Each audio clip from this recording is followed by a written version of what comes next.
Hello, you're watching News Mongolia on MNB World, and I'm your host, Jargal Maat of Jargal.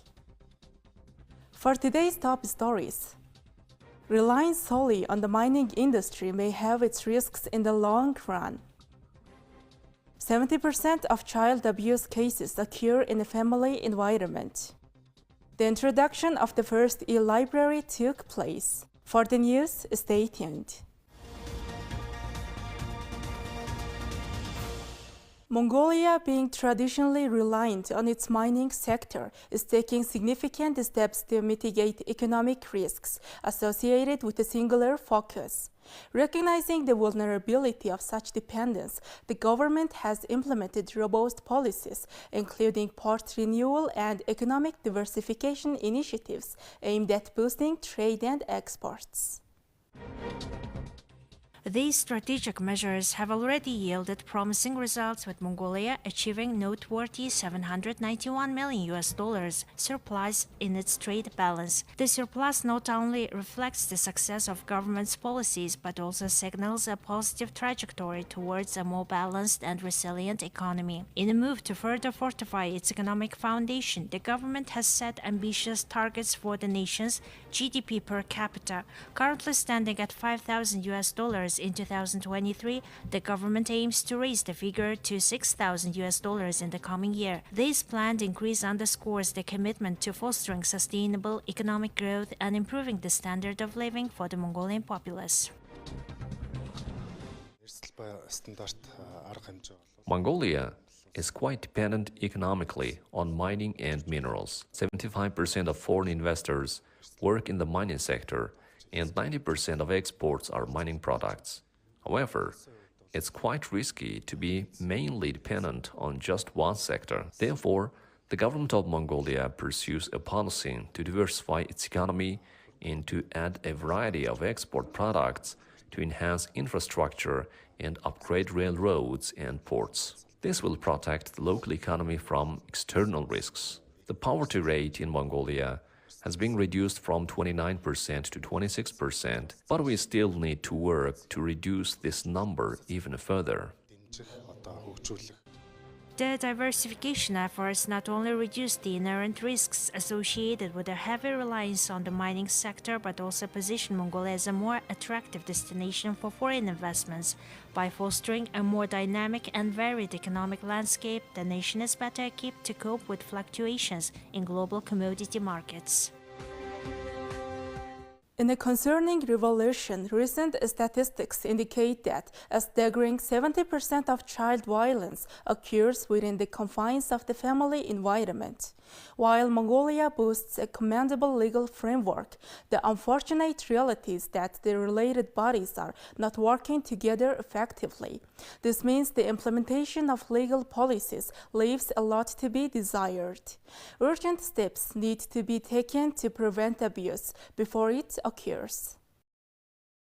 The scope of this issue is becoming even more alarming when considering that approximately 400,000 children in Mongolia find themselves in risky environments. Over the past 9 months, the emergency hotline 108 received a staggering 11,000 calls, with 1,200 of them directly related to violence against children. These numbers underscore the pressing need for more comprehensive intervention strategies. Taking a closer look at Sukhbata district, home to about 51,000 children aged 0 to 18, reveals a particularly distressing scenario. In this district alone, 500 calls were made to the emergency hotline, with a staggering 85% of them tied to instances of child abuse in the family environment. This highlights a critical need for localized initiatives and targeted support systems to safeguard the well-being of the younger population. Child abuse takes on various forms, necessitating a multifaceted approach to address the issue effectively. From physical to emotional abuse,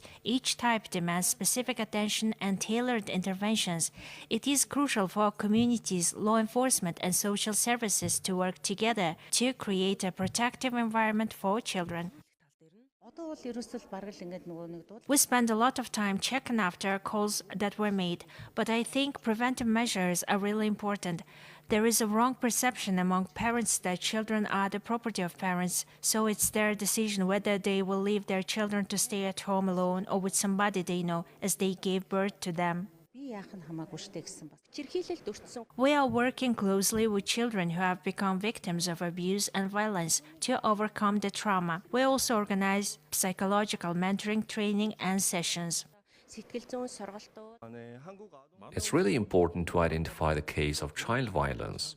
So the role of local district social workers is really vitally important. Our country is quite strict on child abuse cases, and we also pay attention to preventive measures. When we study child violence cases, unfortunately, 70% of cases occur in a family environment. Therefore, we should promote traditional family values and ways of raising children.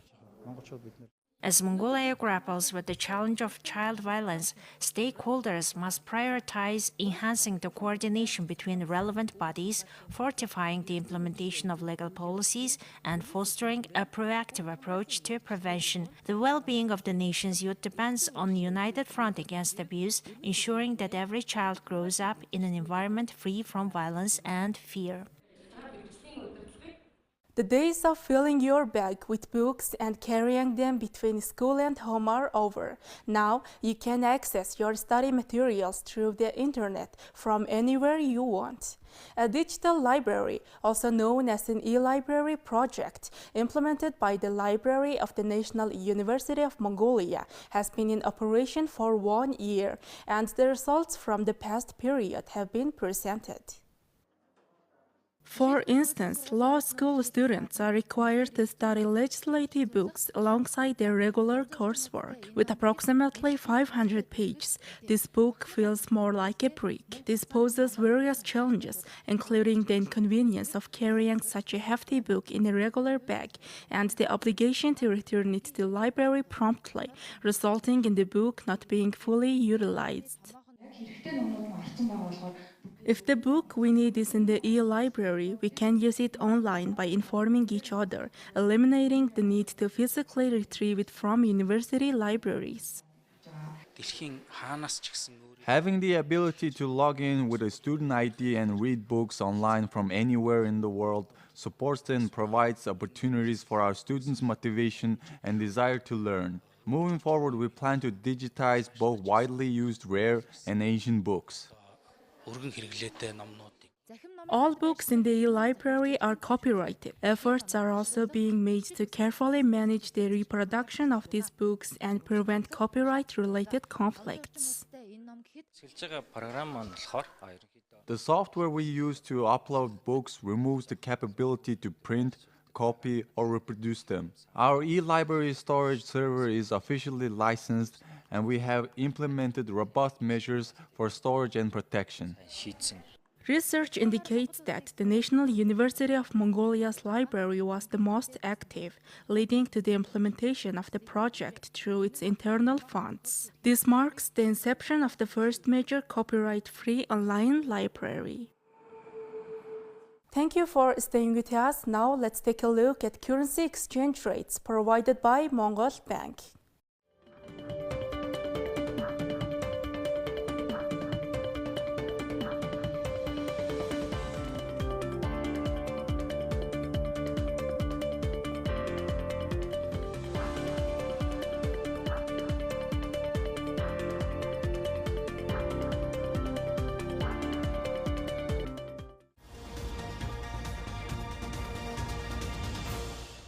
Next, our program will turn our attention to foreign news partnered with international news agencies.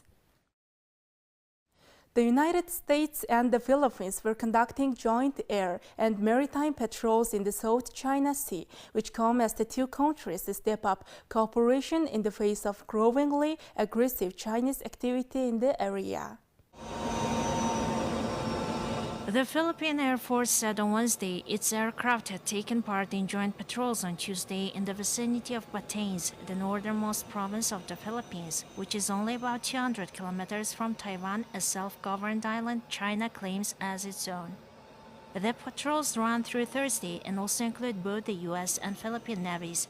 They come only days after Philippines President Ferdinand Marcos Jr. called the situation in the South China Sea increasingly dire as China seeks to assert its presence in an area where multiple nations have competing territorial claims.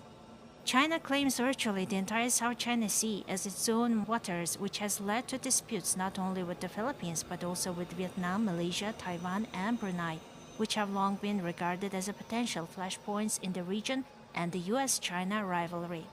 Earlier this month, a Chinese Coast Guard ship blasted a Philippine supply ship with a water cannon in a disputed waters, and last month, a Chinese Coast Guard ship and an accompanying vessel rammed a Philippine Coast Guard ship and a military-run supply boat near a contested shoal, according to Philippine officials. Speaking on Sunday in Honolulu, Marcos said China has been showing interest in atolls and shoals that are closer and closer to the coast of the Philippines, with the nearest atoll about 60 nautical miles or 111 kilometers away. Under Marcos, who was elected last year, the Philippines has been deepening its relationship with the US in a shift from his predecessor, Rodrigo Duterte, who had been closer to China and Russia. In February, Marcos approved an expansion of the U.S. military presence in the Philippines to add 4 new bases from 5 existing sites under a 2014 Enhanced Defense Cooperation Agreement between the longtime treaty allies. The move, which Marcos said would boost the Philippines' coastal defense, dovetails with the Biden administration's efforts to strengthen an arc of military alliances in the Indo-Pacific to better counter China. Marcos has also been strengthening ties with others, including Tokyo, signing an agreement early in the year to allow Japanese troops to join training exercises. A top Japanese government spokesperson said Japan stood by its analysis that there was no confirmation of the North Korean satellite being put into orbit, although he avoided calling it a failure, saying comprehensive and professional analysis would take a fair amount of time. Chief Cabinet Secretary Hirokazu Matsuno noted on Wednesday that North Korea had stated plans for additional launches of several more satellites within a short period of time.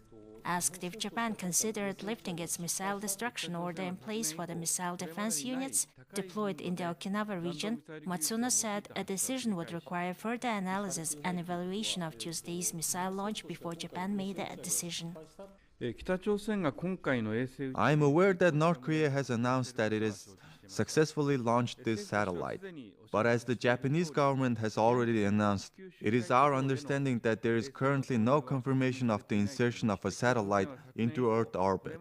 Since last year, North Korea has repeatedly launched ballistic missile technology at an unprecedented rate, and we recognize that it is rapidly improving its missile-related technology and operational capabilities. North Korea's repeated launches using ballistic missile technology are completely unacceptable, and we cannot overlook the considerable improvements in missile technology. He reiterated that North Korea's repeated launches using ballistic missile technology was completely unacceptable and that they cannot overlook the North's considerable advancement of missile technology. South Korea on Wednesday announced the partial suspension of a landmark inter-Korean military agreement, hours after North Korea said it launched a spy satellite.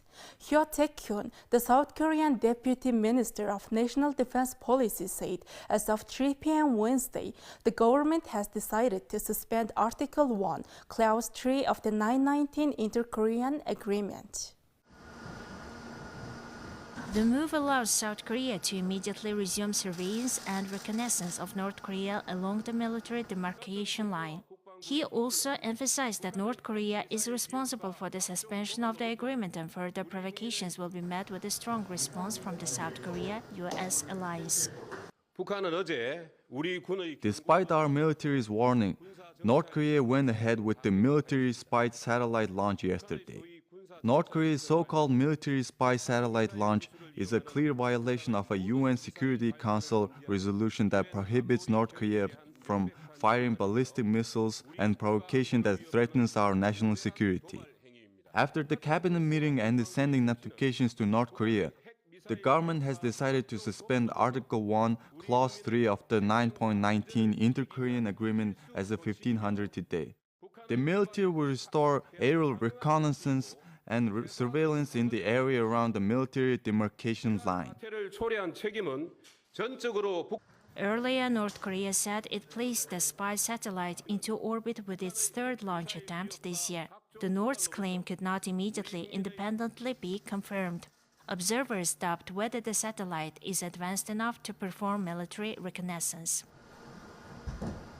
Australian Foreign Minister Penny Wong on Wednesday welcomed Israel's truce for hostages deal with Hamas. Wong reiterated calls for a two-state solution where the Israelis and Palestinians can live securely and prosperously within internationally recognized borders. Oh, wow, that's... This is an important and necessary step, but what we must ultimately work towards is a long-term enduring peace. And I again reiterate that a long-term enduring peace requires a two-state solution, with Israelis and Palestinians living securely and prosperously within internationally recognised borders. Australia has been working with countries that have influence in the region to help protect and support civilians, to help prevent the conflict from spreading, and to reinforce the need for the just and enduring peace that all of us want. Qatar on Wednesday announced the deal between Israel and Hamas that would bring a 4-day halt in fighting in a devastating 6-week war, win freedom for dozens of hostages held in the Gaza Strip, and also lead to the release of dozens of Palestinian prisoners. Qatar's foreign ministry said it would announce within a day when the clock will start ticking on the truce, during which 50 hostages will be released in stages in exchange for what Hamas said would be 150 Palestinians prisoners held by Israel. Those freed by both sides will be women and children. Humanitarian aid to besieged Gaza would also increase. Wong also said that 67 Australians' permanent residents and their families were evacuated from Gaza through the Rafah crossing overnight, bringing the total to 127 to date. Now let's take a look at weather forecast for world major cities.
Well, that's all for today. Thank you for staying with us. We will see you tomorrow with more news and updates. Goodbye.